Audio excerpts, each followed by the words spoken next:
Hey folks, it's Nate. Thanks for joining me at the art table again today. We are talking about fantasy role-playing games again today.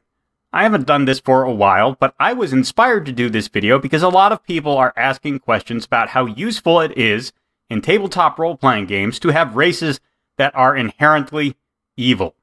Now, from this point out, I am going to use the word species rather than the word races, because that is usually what is actually implied by a role-playing game having a group of creatures, like orcs, for example, who are inherently evil. This is another species of creature, quite literally, as opposed to a derivative of, say, human beings, which is what we usually mean when we talk about races of human beings. Now, yes, it's true in the Tolkien sense that orcs are actually a derivative of elves, which does make them a race of elves as opposed to a species separate from elves. But that is not usually the world-building approach that a Dungeons & Dragons style game takes. Usually orcs are a species separate from elves or humans or dwarves. Yes, the waters are also a bit muddied because in most settings, orcs and humans and elves and humans can interbreed, which kind of makes them all races as opposed to completely distinct species. However, the trope of the evil race is pretty common, and it doesn't just apply to orcs, although orcs are the poster child for the phenomenon.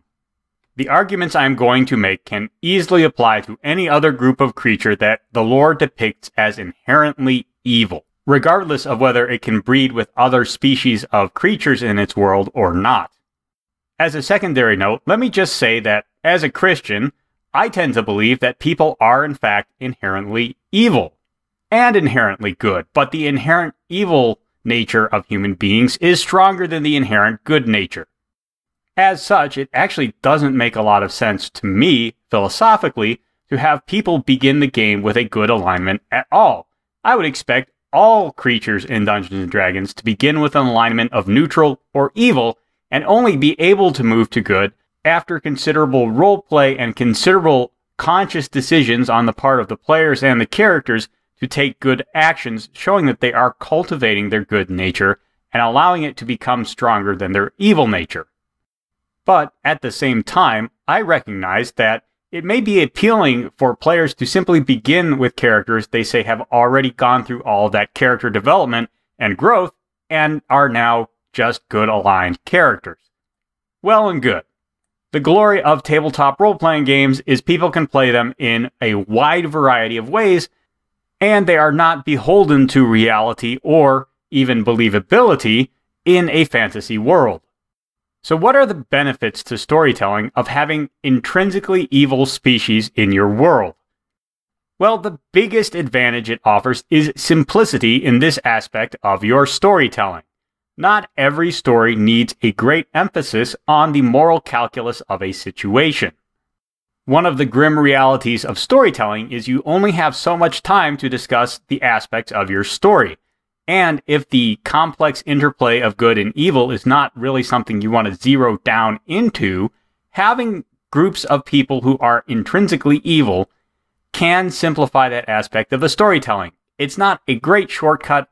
It does pare down a little bit on the believability of your story, but in tabletop role-playing games, the moral calculus of a situation is generally not where the emphasis lies. Having a group of creatures, then, that are intrinsically evil can allow you to keep your focus on the part of the game that people really like. At the same time, if you wish to do complex moral storytelling, intrinsically evil species can also be useful. A classic good versus evil trope is the deal with the devil. If you have very principled moral characters given the opportunity to ally with very evil characters for the purposes of achieving some greater good, there is a lot of morally nuanced storytelling that can take place in that. And while you can have one of the questions that you discuss be whether the evil group you are trying to ally with is trustworthy or not, whether they have good intentions or not, you can also remove that question entirely by making them a group of intrinsically evil creatures and still have very interesting, morally nuanced storytelling there. In fact, there are parts of that consideration, parts of that balancing act, which you can only get to when your characters are very much aware that they are dealing with characters who will be evil. You could, of course, give the characters the option to make an actual deal with the devil and present them with some kind of supernatural force of malevolence. However, the connotations of such a thing are completely different than presenting them with a group of mundane creatures, roughly comparable to them in powers and abilities, that offer them an opportunity to ally with them for gain or to fight them.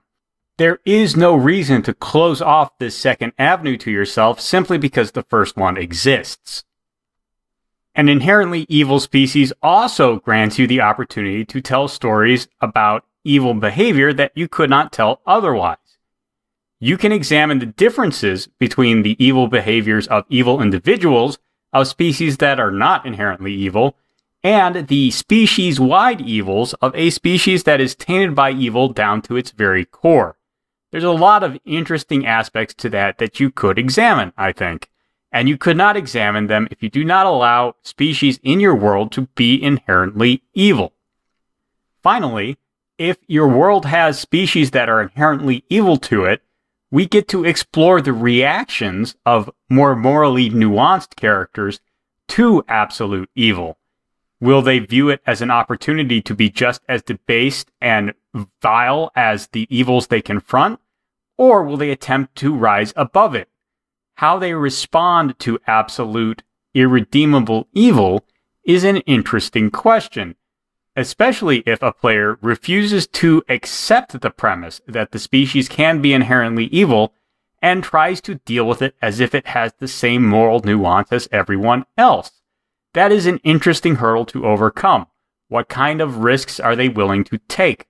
What kind of consequences will they put up with before they admit they have to leave off this behavior? Or will they simply try and put more safeguards in place to guarantee the evil they are trying to redeem does not harm anyone else as they go about it? Again, you don't have to have a species that is inherently evil in order to examine these questions. But having a species that is clearly and obviously evil and does not deviate from that pattern allows you to explore those questions in much starker terms than you could in other situations. Just because you have other ways to explore these questions doesn't mean you have to close off the option of having an inherently evil species to explore them with as well.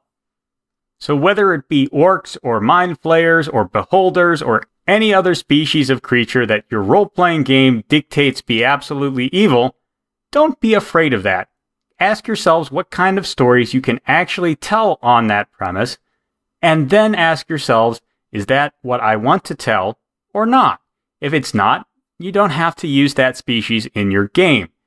If it is, well, by all means, make use of the tools the game designers have given you to tell your stories. Don't allow other people to shame you out of exploring the questions you want to ask in the way you want to explore them. Anyway, that's all I've got for you today. Hopefully you enjoyed that. Let me know what you think of tabletop role-playing games and their alignment systems down in the comments below. There's a like button and a subscribe button there. You can use those as you see fit, and I will talk to you later.